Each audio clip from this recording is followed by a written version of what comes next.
दोस्तों, जब जब इस धरती पर पाप बढ़ा है तब तब भगवान विष्णु ने अवतार लिया है और दुष्टों का नाश किया है। भगवान विष्णु के अब तक कुल 9 अवतारों का अवतरण इस धरती पर हो चुका है। हिंदू पुराणों और धर्म ग्रंथों के अनुसार भगवान विष्णु का 10वां अवतार कल्कि अवतार के रूप में कलयुग में जन्म लेगा। वहीं कलयुग में कल्कि अवतार की प्रतीक्षा में आज भी 7 महापुरुष जी रहे हैं। आज हम आपको बताएंगे कि वो 7 चिरंजीवी कल्कि अवतार से कब और कहां मिलेंगे। अंत तक बने रहिएगा। सबसे पहला बजरंग बली। इन दिव्य पुरुषों की सूची में सबसे पहले चिरंजीवी महापुरुष राम भक्त हनुमान जी का नाम आता है।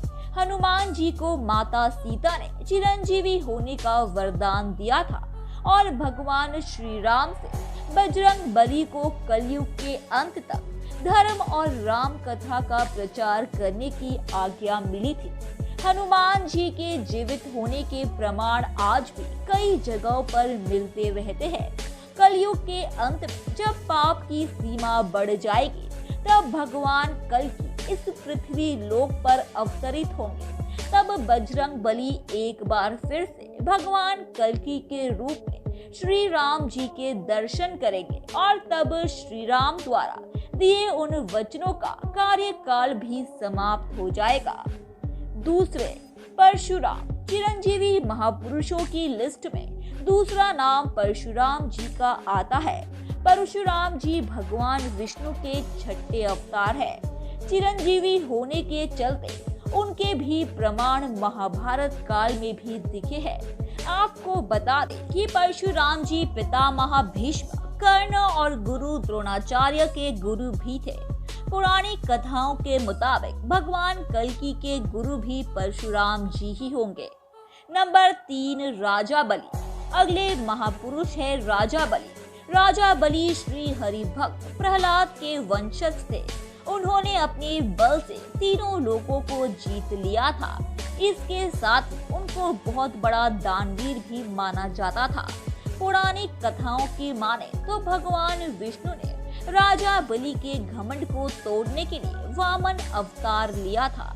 एक बार श्रीहरि राजा बलि के यज्ञ में शामिल हुए। यज्ञ के दौरान ही सभी ब्राह्मण अपने लिए राजा बलि से कुछ न कुछ दान मांग रहे थे, जो राजा बलि उन्हें दे भी रहे थे। जब वामन देवता की बारी आई तो उन्होंने सिर्फ 3 पग भूमि राजा बलि से मांग ली। तब राजा बलि और उपस्थित सभी ब्राह्मण हंस पड़े। राजा बलि ने कहा कि आप अपने छोटे छोटे पैरों से कितनी जमीन नाप पाएंगे, आप कुछ और मांग लो। लेकिन वामन देवता अपनी मांग पर डटे रहे। तब राजा बलि ने कहा, जहां आप चाहो 3 पग जमीन ले लो।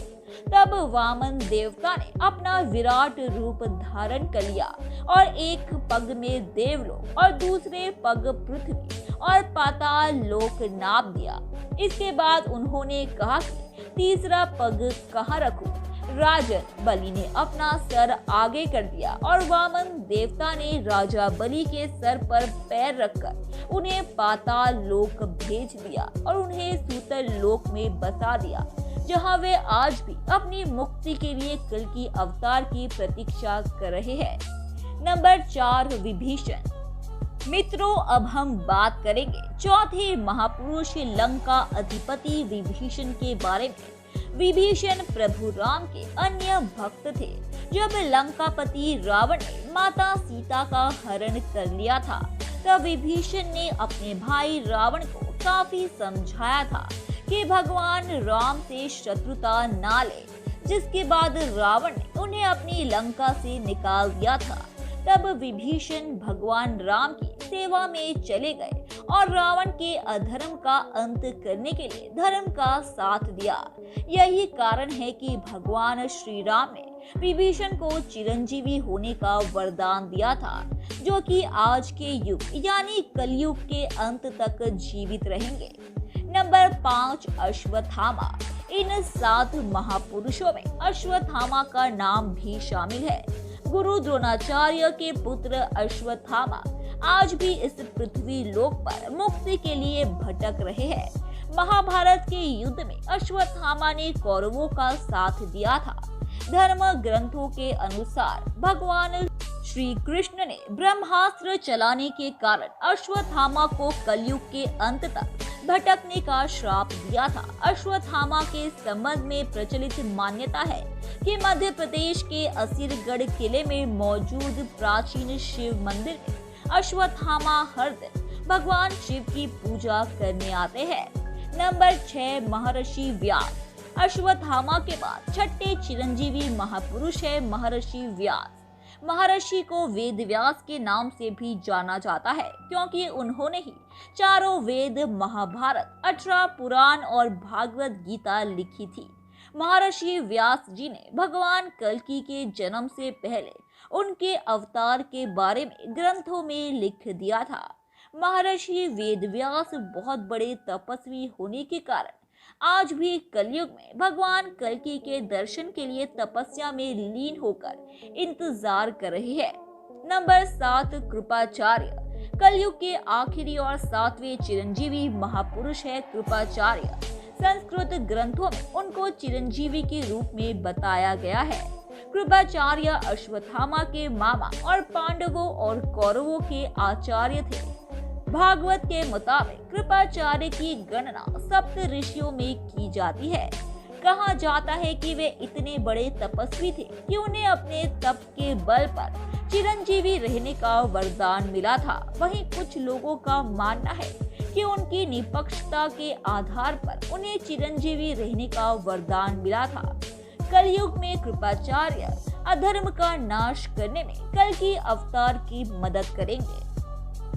धन्यवाद दोस्तों, उम्मीद है कि आपको हमारे द्वारा बताई गई जानकारी काफी पसंद आई होगी। इसलिए ऐसे ही रोचक तथ्यों और रहस्यों को जानते रहने के लिए हमारे इस चैनल को सब्सक्राइब करें। अपनी प्रतिक्रिया कमेंट बॉक्स में दें, उसे लाइक करें और अपने दोस्तों रिश्तेदारों को भी इस जानकारी से रूबरू कराने के लिए हमारे इस चैनल को ज्यादा से ज्यादा शेयर करें।